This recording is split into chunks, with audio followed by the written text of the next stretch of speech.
Welcome and hello, everyone. Today to our second installment of Teacher Talks. Today's topic is staying motivated and avoiding fatigue. My name is Eric Crouch, and I'm a 2020 LCOI LifeChanger of the Year, if you're not familiar, Grand Prize finalist. I currently teach fifth grade in Muskogee County School District in Columbus, Georgia, and today I will be the host for the Teacher Talk. Before we get started, I would love for each of you life changers, incredible life changers on this panel to introduce yourself and your current role and location. And I guess we'll start with you, Angela. All right. So my name is Angela Brent Harris. So I'm the life changer from 2018-2019 nominee honor roll. And I teach kindergarten in the Palm Beach School District. I teach all the different subjects in kindergarten. Oof. Kindergarten's tough. Oh, that's tough. Peter? All right, I'm a principal in New Jersey. I teach in Midland Park, New Jersey. I'm a nominee for the LifeChanger of the Year award this past year. It's been a wonderful experience, and it has connected me to all wonderful people like this. So I'm really excited about this whole opportunity. So thank you. And my name is Pren. I'm seventh grade social studies teaching at Alston Middle School in Somerville, South Carolina, Dorchester District 2. And I'm a Grand Prize finalist for LifeChanger of the Year 2019-2020. Glad to be here. Fantastic. We're excited that each of you are here. Today we have 3 to 4 themes, depending on the time, if we get to all of them, that we'll be discussing. So thank you again for joining us, and we're going to jump right in. So I know for this first discussion, I've experienced this myself. I've also heard from many teachers, as I'm sure you may have. Many students, teachers, parents are feeling fatigued. And there's a need to address and maybe ensure that we have the right momentum going into the fall. We all know how we kind of fell off towards the end last year. Definitely didn't end the way many of us like our years to end. That's a big moment. We like to celebrate our kids and their accomplishments. And a lot of us felt like we got robbed of that. And I feel like some of that fatigue has kind of moved into the summer. And so how do we ensure as we move in that we have the right momentum? So because what's happened with COVID is we have a safety issue, and that's not necessarily conducive to how we usually do education. So with everyone feeling the impact of the stress that's going on and the anxiety that it's causing, a lot of people are feeling exhausted, a lot of people. So Peter, as a principal of the school, I would love to know, like when it comes to your staff and your school and the community, what are some ways that you're supporting your staff and the people in your community and the students in your building during this difficult time? Sure. Well, first you have to know what everybody's thinking. And the common theme, like Eric said, is anxiety. There's all different types of anxiety, and there's just a huge spectrum of it. You have people who don't take COVID seriously, who want to get back into schools, no problem, like resume life as normal. And then you have the people who are very afraid and don't know what to do. They don't want to step out of their houses. And what has worked for us so far is just gathering this data and having conversations. So we've done actually multiple surveys. We've done surveys for the parents and students to get their feedback, and we've done surveys for the teachers. And based on those surveys, we formed committees, and it's really just about listening to people. And where we are so academic focused at times, like, oh, I got to get the curriculum state testing and all that, it was very, I would even say, relieving to see that the parents had the same concerns as us, because academics only got us so far. And then as an administrator, when I'm sending police to households because of dysfunction or sending kids to be institutionalized because of social emotional issues, my biggest concern shifts from academics and getting curriculum in to the social emotional welfare of students. And that's all taxing on families. And the parents agreed with us. So in the survey, the overwhelming majority said academics was secondary to the emotional well-being of their children. So once we gather that information, then to our committees, that becomes our real focus. And then we have all sub-focuses like academics and everything else. And in these committees now that we have data from the surveys, we just really listen to everybody. And it's an unbiased listening where we do not give opinions, we just listen and we receive. And you can see as parents talk, as teachers talk about what their concerns are, it's like a weight lifted off of them, like somebody is hearing. And then we take notes, you know, and we make sure we follow up with them, and just like practice good listening skills, just like we do with our students.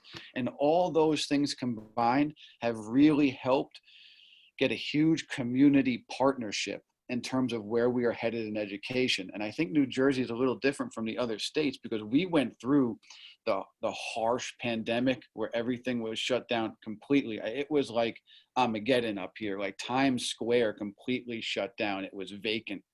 There was no traffic, and we were going through school in that time. And now we are down to much less cases and are kind of on the back end. And now it's down south, which is very interesting. But because the South is experiencing this, it's still vivid in our teachers and our parents' memories that it's going to come back. Like, it's going to come back. It's going to come back. What are we going to do? It's going to come back. And we just have to be very, very cognizant of that. So conversation has been tremendous, and just really listening to people and listening to students. So that's kind of where we're starting. Man, I love to hear that. And, you know, I've always tried to explain, when I'm trying to explain to somebody what we do as a school, I always try to think of it as like a bridge. And when you talk about listening, you know, we can't build a bridge and have it go somewhere if we don't know where people need to go, right? And so our job is to kind of be the path and the support to help people find their way across to where they want to be, right? Where they need to go. And all the different people in the school are a vital part of that bridge, right? As you think of the support and the time and the thoughtfulness that goes into a bridge carrying a support load, right? Yeah. And then you think of how much more stress and load we've now added to that bridge. Perfect analogy. Perfect analogy. It's very concerning, because we know that a lot of our teachers are those support trusses that are holding the weight of that bridge. A lot of our school personnel, our staff, are feeling the weight of that. And so I was looking up something earlier. An abutment is the front end and the back end of the bridge that holds the weight, keeping it connected to the earth. And I think of the people in our schools that are the first people to see our kids in the morning, our bus drivers, our cafeteria workers, those people that the kids, they see every single day, and how much our kids rely on those adults and their roles in their life to help support them on their adventure before they even get to us. And when that was taken away, the anxiety that was felt, I know we've heard of the phrase that it takes a village. And I think that's truer now more than ever. And Angela, I would love to hear what you're doing to support your coworkers and your students, because I know you're doing some incredible stuff. And then Pren, I would love to hear some of the lines of communication that you're doing to keep open and helping with your coworkers and students as well. So, Angela? Yes. Well, for me, mindfulness is key. It's beneficial. So what I do is extend mindfulness, try to share with my colleagues, the students and parents, how to do guided meditation to ease that pressure, ease that stress from you and the mind, keep that communication open as well. Also, there is tapping, and tapping is a good way to release that fear or this worries that's going on with the pandemic especially, and also to do some yoga and breathing techniques, because that helps when the oxygen goes to the brain and you release that pressure. Also, sending text to each other via email, do some video conferences with parents, so keep a physical contact with each other through mindfulness, but knowing that you have someone there with you, that, you know, telling them, I believe in you, so that they know that they're not alone in this, that we're all in this together. So a little bit of communication, keeping in touch, practicing mindfulness is key to what we're going through right now.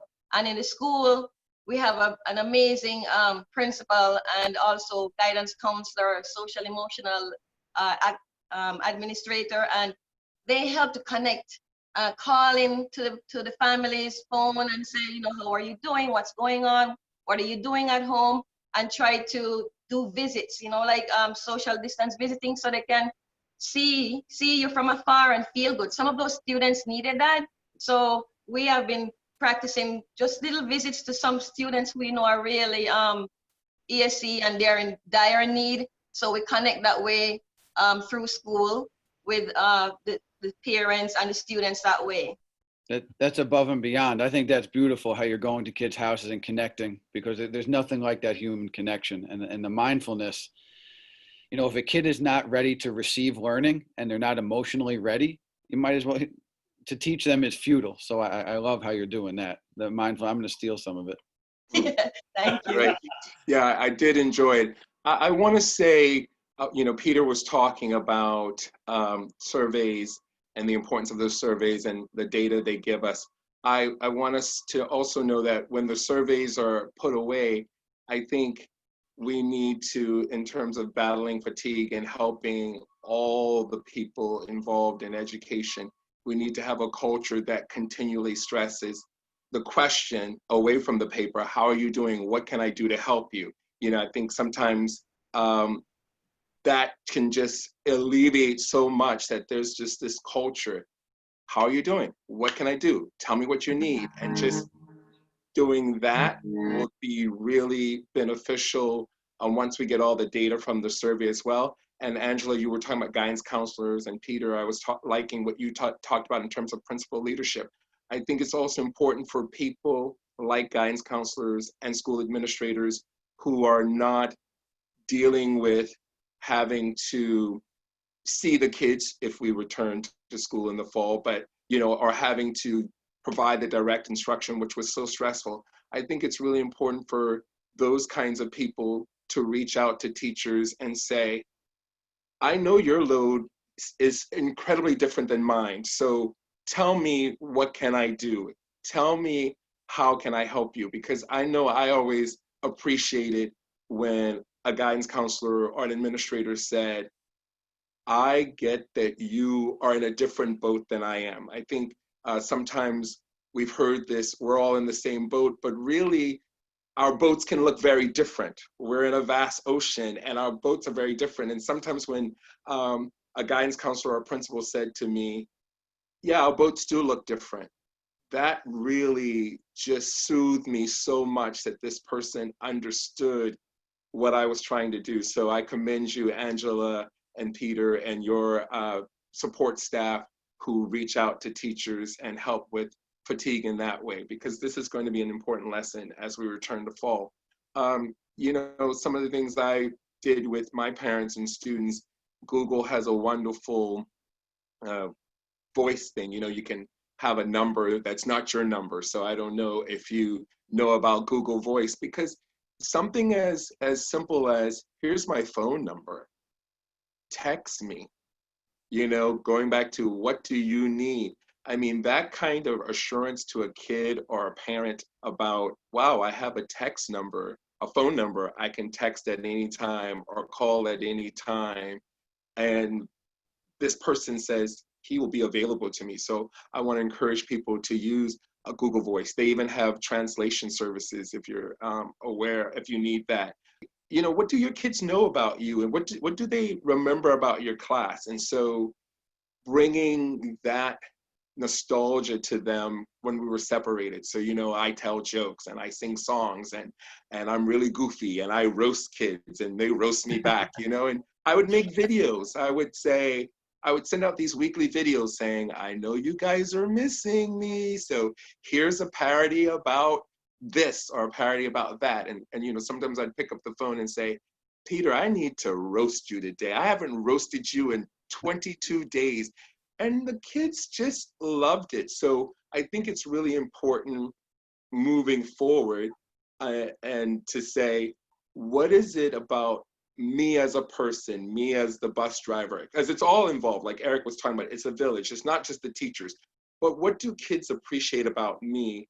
And how can I keep that going to show them that social emotional learning is primary and the academics is secondary? So those are some of the things I did. And I think networking with your colleagues too, creating Zoom groups with people who are not just the teachers on your team. I know I was struck with, when the pandemic hit, all of a sudden I started missing the people I did car rider duty with, and I talked to them like 5 minutes a day, or the people I see, at the same time at the microwave, and it was weird. And it was like, gosh, I don't even really do much with this person. And so I created these Zoom groups where I said, hey, car rider posse, let's meet and talk. And hey, microwave crew, let's meet and talk. And I actually did the same thing for kids too.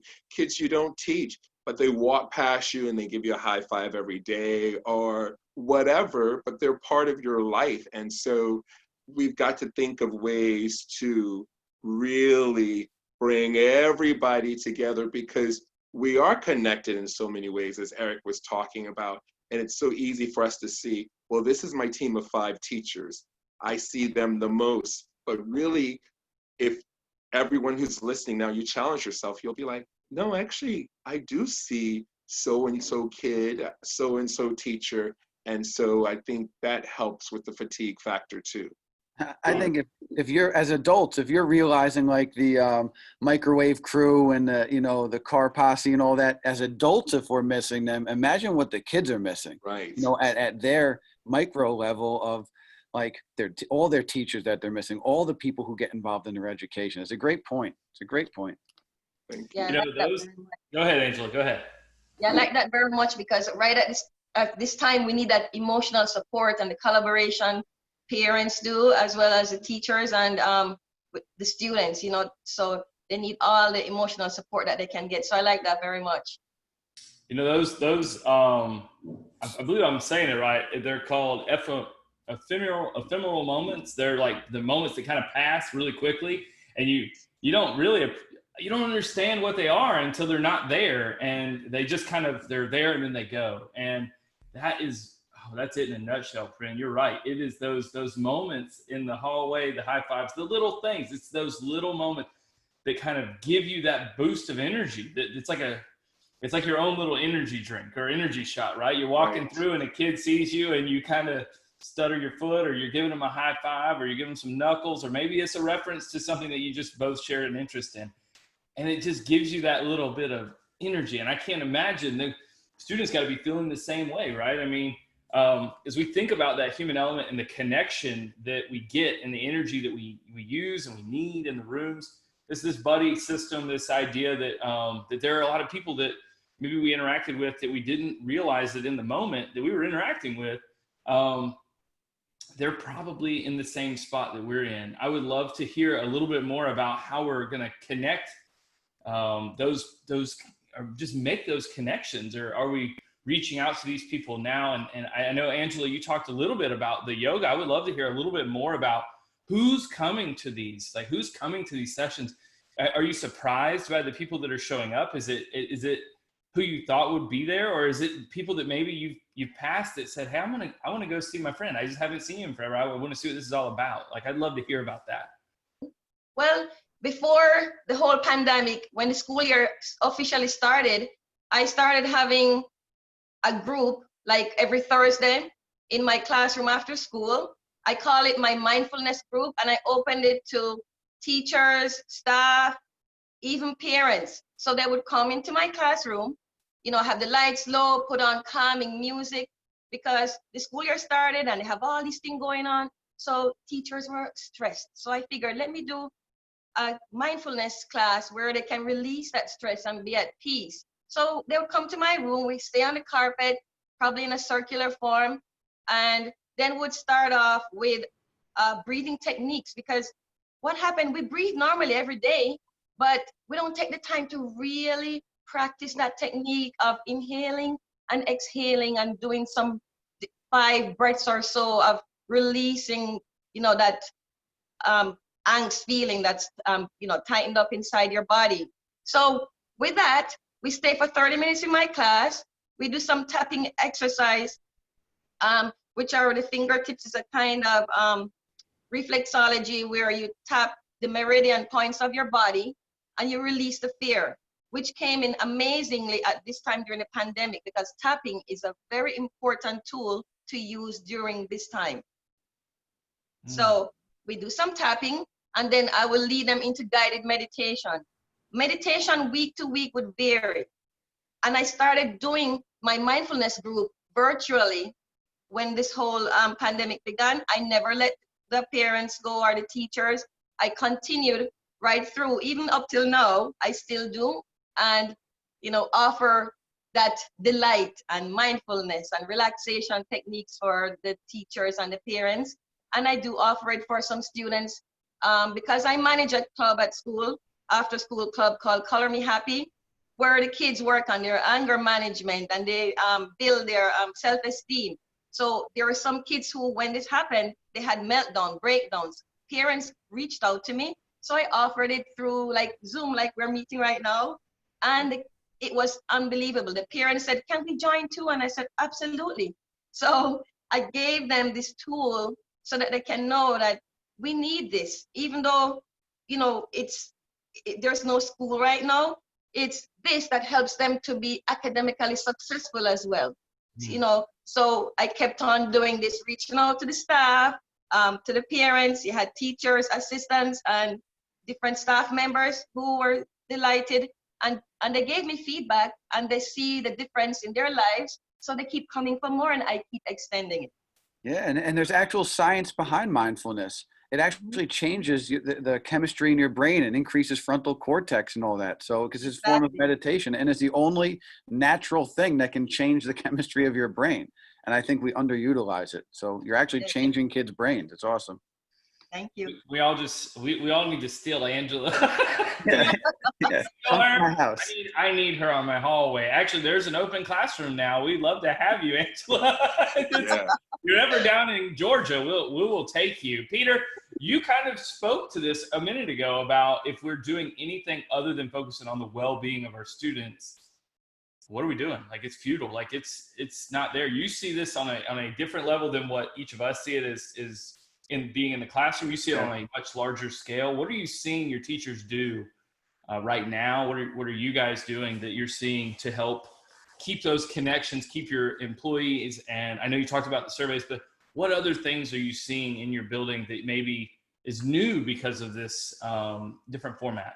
So we started seeing the anxiety increases and the emotional disturbances and all that. And we had to, just like Pren said, and Angela and Eric, like, we had to get connected. Like we needed the connection despite the virtual distance.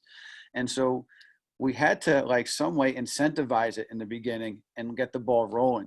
So what we did was we started taking one day a week where kids who were way behind on work would obviously finish work, but then we would give like an activity that was non-academic. So one activity was all centered on building a fort, and the kids were given the criteria for the fort, build a fort, take a picture or video, send it in, and then we would make a collage or a slideshow out of it, and we'd share it with the community. And all of a sudden, like, the comments would blow up because you had kids begging to get on there to see, because they can't see each other. And so they're looking at each other's forts and giving feedback and comments. Wow, yours has lights. Oh my gosh, like yours has a door. It was wonderful. And once we saw that worked so well, we ran with it. So then the following week was create a self-portrait. But then what we did was we got the sixth graders involved, and we actually made it like a fundraiser. And we didn't want to do one big fundraiser because then it's like a flash in the pants and it's forgotten. So we did, every week we did a fundraiser attached to one of these little events. Like, so the self-portrait one, and if you made a self-portrait out of anything, the school would donate 50 cents to a town charity that goes back directly to the community residents. And by stringing it out, it was like keeping the carrot in front of the kids and guiding them along without just doing one huge mindfulness day and then it's gone and it's vacant and it's forgotten. So by doing this and making it persist, it actually pulled the kids along and allowed us to stay connected. And it was amazing. The best attendance was on those days to do those activities. When it was like, construct the highest Lego tower you can or block tower you can, take a picture of it and then send it and we'll see who wins. Or the little field day we put together. Like, those are what the kids ate up. Because they were done. They were done with academics. They were done. And just to get them moving along was tremendous. And it was teacher-led, administrator-led, and we had music videos and everything else like that. And it's all a lot of work, but it was the most beneficial thing that we saw in terms of getting kids and parents, because parents started watching the videos too and giving feedback. And it got they looked forward to it, and it kind of like dragged them along. To get them not through. To put you on the spot here, but just to kind of ask, I'm just thinking, like, I think we're going to discover that there are better ways to do a lot of the stuff. I mean, if we're not going to come back and do this differently, when we get in person, when everything is back, like, what are we doing? And I was just curious, is that something you're considering just making sure is a priority in your school when you are back in person and things are back under maybe what we would consider more of a normal state? Is that something that you would still keep? It's still going to be woven in and embedded in some way, whether we call it something different, like a genius hour, a mindfulness hour, whatever it is. But we also have monthly assemblies called Do the Right Thing assemblies that like promote like a certain, way we want our kids to be. And we hand out t-shirts and there's applause and everything. They come up and we celebrate the kids who get these Do the Right Thing t-shirts, and it becomes self-advertising and all that. But we'll probably try to work in something of this nature of mindfulness in there to just kind of keep just to force it going. Because if you don't force it and you don't put a systematic process in play, like I was a teacher as well. And listen, I can't tell you how many trendy things occurred in my classroom that was pushed by administration that, it was great for 3 weeks or 3 months. And then it's like you go back to your norm unless systematic measures are put in place and you make it fun and you make it desirable and you make it like people want to be a part of it. And so that's the challenge, is to make people want to continue to be a part of mindfulness and get involved and continue with it. And hopefully it rubs off and makes them better people. I love what you're talking about here, and it reminds me of the power of Facebook or any other kind of social media. During the pandemic, kids wanted to be seen and wanted to see each other. And so what a great way to use Facebook for school or a teacher even to put out some kind of challenge, whether it's to saying happy birthday to your friend and we're going to put it on the Facebook page, or say hello to a teacher, getting the community involved in checking in with the school Facebook page, challenging them to do a TikTok video, for example. And, the more we can use the power of social media is a great way to connect kids. And Eric, you were asking Peter about when things return to normal, what does school look like? And it made me think of all these wonderfully inventive things schools came up with to encourage excitement, encourage connectedness. And I said, gosh, I hope some of this stays around. So most famously was all the drive-through graduations, right? I teach at a middle school, and it was so much fun. And I just thought, how could this be used quarterly? I mean, if we're talking about connectedness, this doesn't have to go away when we have a hybrid model where, we were out there for nearly 2.5 hours and the kids had decorated their cars and made banners, and it was so exciting. And I had a moment, I said, this could be something that could be done multiple times a year. So I want to challenge us all. What were those really neat, cool things that we did during the pandemic because we didn't want kids and families to feel isolated, that actually could now become a part of school culture as we move forward? We have an amazing PE teacher at our school, Miss Mendoza, and she came up with a challenge called Pass the Sneakers, where the kids got actively involved, even our principal, our assistant principal, the whole staff, and they did videos on Facebook, on Twitter, and it was pass the sneaker and you do like a dance or some different exercise. Oh, nice. And it brought in humor and excitement, and kids and everybody, you stay active, so it pumps your blood in your heart and keep you going and make you happy. So she was amazing with the pass the sneaker. I wanted to share that with you. It was interesting getting the charity involved. It actually got kids that we could not connect with involved, because once we got it was we're not millionaires in the school. So it was like 25 cents, 50 cents for every picture or video. And what started happening was the core kids who were always connected wanted to raise more money, because you could only submit one picture for 25 cents or 50 cents. So they started reaching out to the other kids to do it and submit pictures, which kind of drew them in, the kids that were untouchable, that we could not get them. Parents were working all the time. So the kids started recruiting themselves and getting them in. So at least we got contact back with them.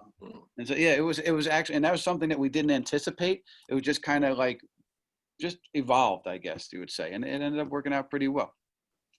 Yeah, I love, Prim, when you were talking about that, I I read a story about a girl in South Carolina that was trying to go to an actual graduation and they wouldn't let her because she wanted to wear pants. And I'm thinking, how silly is this that's even like, what are we doing here? Like, we got other things to worry about. Like, why is that an issue? And you think about like these opportunities that came up that we maybe didn't have to do or didn't think about doing because we already had systems in place that now are broken. Let's just throw some of those out. We've got to figure out which one of those we can just get rid of, and what ways, because I don't know, and this is just kind of off subject here, but for me, the end of the year I felt like was taken away from our kids. I felt like all the hard work that they did and all of the accomplishments that they had didn't get celebrated. And in a way, I didn't realize how much I looked forward to watching them have their moment until it wasn't there, if that makes sense. And so perfectly. I would love to hear just maybe just a little bit on where you guys were with that. And because I know that as we go in if we're trying to look at fatigue and we're trying to build momentum, how do we rev up the next year, knowing that was kind of the way some of us went out, was maybe not on the foot we wanted to go out on. So how do we make that first step forward? So just maybe tell maybe how your year kind of ended, and then maybe share a little bit about where you think your students are and what you're trying to do or what you're excited about trying to do as they come back. It's a really hard question to answer. Part two is, definitely the end of the year was taken from us, right? We had awards, we had field day, we had, that's when you're really feeling everything and everyone loves everyone, right? And so I missed the euphoria of all that. And so when I think about returning in August, as many teachers are, I don't know, I'm returning to whom, how many kids, like I teach 7th grade. I know, I'll get to see them all walking down the hall when they're 8th graders. But I don't know, because maybe they're going to be taking the option to stay at home. Also, my movement is now limited. I've gone from a teacher who would, in my planning, go to the cafeteria and hang out with kids or courtyard or deliver a singing telegram to a student. But now all that changes. So, I have that's why I say the second part is hard to answer. I have some hard thinking to do. What does school culture look like when you're 6 feet apart and you can't touch someone and give hugs of assurances and affirmation and love and celebration? And I'm a singer and I don't sing through mass typically. I don't know, maybe I need to start practicing. I really wanted to, but I know it cannot happen. I really wanted to have a back to school bash where we all got that feeling of, there's my teacher, there's my friend, but it's not permissible, right? So I'm looking forward to any ideas here and later an email about how do you get, because you lose so much. Now I'm going to see you, but I can't be near you. I can't touch you. I can't sing to you. So it's hard to think about that second part of the question, but I'm going to give it my best. I'm going to, I know how to do, cheerleader stuff and spirit fingers and herkies. You don't see me touching my toes right now, but I am, so I don't know. We'll see. Hopefully a lot of laughter. I think that the end of the year was like a bad ending to a good movie where you're just like left wanting more. You're like, that what? The hero didn't win or whatever it is. And it's just like, it just kind of faded away. And I think coming into school, I just had a conversation with the executive board of my parent organization, and I'm going to have this conversation with my teachers. Like, listen, we know the reality of the situation. Like, these kids are going to be excited to come back into school, but they don't know. There's no flex seating and collaboration and playtime and recess anymore. There's not like that. So we have to pretend. We have to go above and beyond being energetic and being inviting and being like, so nice to see you. It's not the same without you. I'm so pumped to have you here. It's great seeing you. And just pretend that it's awesome, even though it's not. Because the kids, especially the younger kids, will pick up on that and feed that. And you almost trick their energy level into being like, oh my gosh, this is good. Like, oh my gosh, he wants me here. Like, oh, Mr. Galasso fist bumped me the hallway. Said he's so happy to see me. Like we have to do that more and more and more to try to get them emotionally invested in being here, because it's not going to be the same. It's going to be drab. Like the fact that, even manipulatives, like we can't share manipulatives, like, so, how are we can't play with blocks together. Like we can't do that. We can't touch the smart board, like, so I think just pretending and putting on our actor shoes and edutainment and making it fun and the place to be because you're wanted here. Like we want you here. We missed you. My year ended off really well. I went to visit all my students.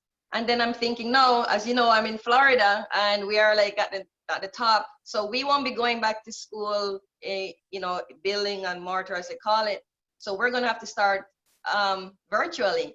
Oh. And I teach kindergarten, so I'm thinking of those babies. So I'm kind of like in a way sad, because that relationship and the connection that you need with the little 5 years old, they usually come crying, want their mommy like the first week, or they're like, it's so different for them. So now I'm going to have to be on the computer screen trying to reach to those kids. So my plan as a kindergarten teacher is I will have to know those kids, but I'll do like a one-on-one Zoom. So if I have 15 students, this is my goal. I'm going to try to one-on-one each however it takes to reach to those kids, like, hi, I introduce myself, be animated, because it will be new for them, much less poor little kids, 5 years old, knowing how to use the mouse. Some have never been on a computer before, so it will be very challenging. So I'm going to have to come up with different strategies to get them excited about school. So that is the plan in my head right now, but I will try to connect with each student one by one before getting to them, but it will all be virtually. You have the most monumental task. You have the most monumental task in the district to get 5-year-old kindergartners on board their first taste of education in this virtual setting. Man, I will say this. I heard a teacher was doing a doodle postcard where they took it and then they were mailing it to their class and then having the kids draw it and take a picture of it and then making like a class collage of all the pictures as a way of getting to like see what other people were doing. And they kind of touched on a little bit of what I think you were talking about earlier, Angela, with the pass the sneaker. It's kind of like, here's what I did, let's see what you did kind of deal. And I guess it's just going to challenge us to be as creative as we can. I know Peter touched on that about, sometimes you just have to go in with the attitude that we're going to make the best out of this, even though we know it's not great, right? So listen, I want to open the floor up. We did get to all of our topics. I wanted to make sure any of you who had anything to share, or if you didn't feel like you got to maybe to say it the way you wanted to or anything like that, if there's anything left that you want to say, I want to open the floor up for anyone to share if you want to, anything that's on your mind or anything that you would like maybe as a strategy to share or whatnot. So I'm going to open it up. Well, one thing I want to say about the power of Zoom or whatever your district allows that I did, because connection, kids missing, not only just me and fifth period, but other people, I created different Zoom groups of kids who were not in the same period. And so, and the kids really like that, that, and I didn't tell them I was doing this, and they were like, whoa, Angela, you're in this period with me. You're not in this period.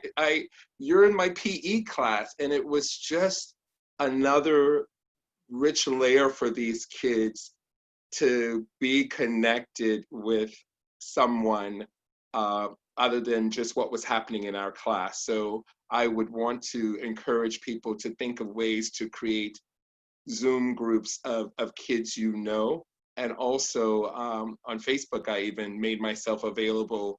I'm friends with parents and said, hey, do your kids need to Zoom with a crazy teacher? Let's do it, So just making myself available and just having these random kids, some I taught, some I didn't, but just it was nice levity in the moment, right, to the situation. So I want to encourage mixing kids up so they can see their other friends.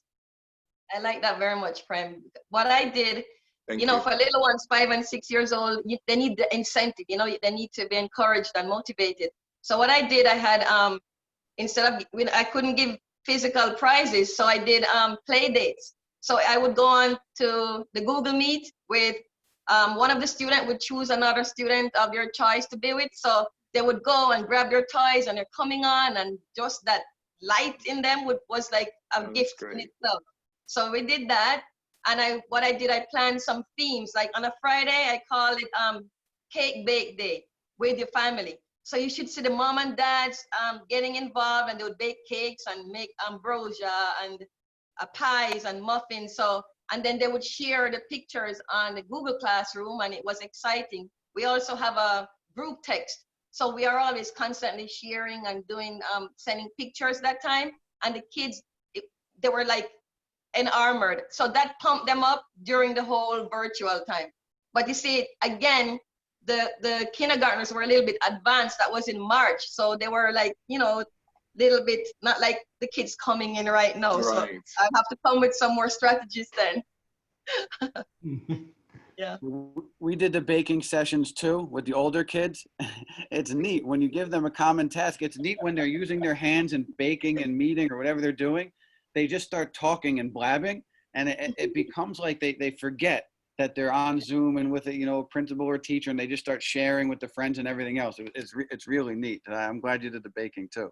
Yeah, thank you. It seems like a lot of the off the computer stuff makes a lot of sense. And I think that we're going to have a buddy that calls those low pixel ideas, where they're not all digital. It doesn't require someone to be in front of a screen. They can go do it off on their own. They can spend time with family. They can have a human connection and then bring it back in and then share it, almost like a show and tell on steroids. And Angela, what you're talking about was definitely having a play date. That blows my mind. But it's needed, because it's those conversations on the playground, just like Prim was talking about for us, are the same conversations that happen kind of when you're passing through the lunchroom or you're passing through a break room, and those little nuggets of things that we pick up from each other that they just make our hearts warm. But I just want to say thank you again. It's very obvious why each of you were sought out by LifeChanger. I'm so incredibly thankful for each of you and your roles in education. And I just want to say, for those of you that are still here, if you had a question and we didn't get to it, or you have a question now, you still have a little bit of time to put it in the chat. But we're going to wrap up here.